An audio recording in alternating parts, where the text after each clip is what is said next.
I will say The Sims is... You have to have a creative heart and you have to have willingness at the moment. You have to like interior decorating. I hate interior decorating. Or you have to like being Guantanamo Bay.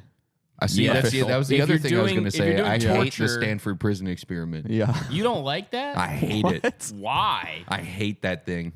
What about the Russian sleep experiment? experiment? It showed that humanity can be evil. You're thinking of the Russian sleep experiment. I'm thinking of both. I'm thinking of any experiment on The humans. two most evil experiments ever. When somebody becomes evil through experiments, yeah, fuck you, science. Fuck you, psychology. I think it's so awesome that they did evil experiments in real life. The funniest thing was the Stanford prison experiment because it was like for a college credit. Yeah, you had to become evil for a college credit. Have you guys heard about the one where they raised the baby and the monkey at the same time? And the baby started. They thought the monkey was gonna act like the baby, but the baby started acting like a monkey. Crazy. Mm-hmm. And it's like so funny that any random person you meet on the street could, in their past, have been involved in an evil experiment that happened in real life. Nobody went to jail for any of that, and right? In real life, nobody who's part of an evil experiment turns into a green and purple mutant.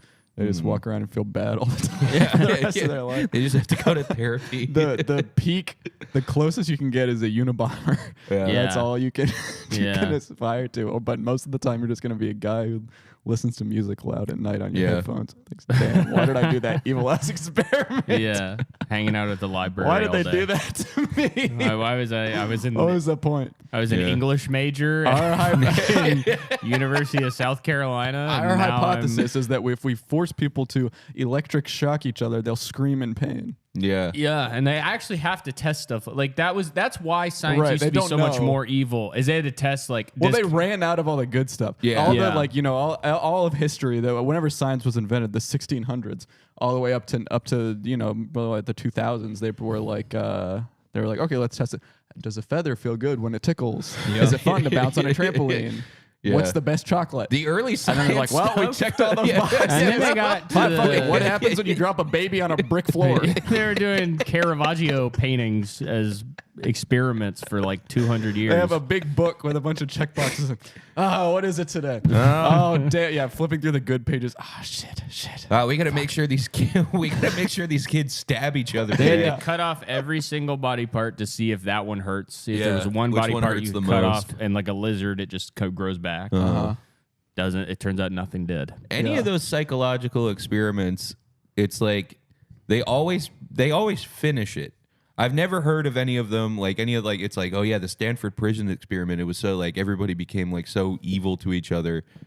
But yeah, they didn't just step in and just stop it. They just they got to finish it because for all you know, the Stanford prison experiment, the first 2 days, everyone wants to kill each other or whatever, and then the third day it breaks through. Yeah, I mean that's what an experiment. Where are for. those blokes that were part of that experiment? They're all dead. Really? They all died the next year mysteriously. Shit. They all pulled one grenade pin while they were in the prison. They were hanging out with grenades. It wasn't a mystery after all. You can't be hanging with grenades, man. No. Somebody's going to get the wrong idea and pop one. This is my science. This is my psychological experiment, okay? One chimp, one baby, Okay. one grown man, Yeah. one dog Okay. in a room with one grenade. And see who pulls the pin first. I bet you that they've done it already. They've done an experiment of a guy in a room with a grenade for a week. I mean, how long would you last realistically? Like, there's no way I could sit in a room somebody in the world has with done no that. TV, nothing, Yeah. like a padded cell and a grenade. So if I'm in there for, I would feel so good. If I'm in there for 1 hour, I'm playing with I'm swinging it on my finger. I'm doing this. I mean, I would definitely be like bouncing it like a tennis ball back and forth on the wall. Just not pulling the pin. Just One of over those and over old again. pineapple grenades. Yeah. One of the ones that sends a shrapnel everywhere.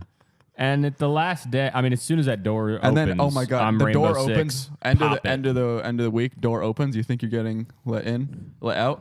Another grenade rolls in. Then you're in a room for another week with 2 grenades. Or then at the end of I that guess week, I can pull one of them. The other one, leave the other one. At the end of that week, they open up the door and they say you can walk out. You walk down a long hallway. A door opens. You're stuck in another padded room that just only has boxes of grenades. Or a claymore. Just adding more and more grenades every week Yeah. to see at what point. I went to set The up Stanford grenade experiment. Whoa. Nobody talks about that No one. one talks about that. Yeah, because it happened exactly like he thought it would. The guy lasted 90 The guy minutes. lasted, yeah. And he blew it up. He couldn't watch TV, so he pulled the pin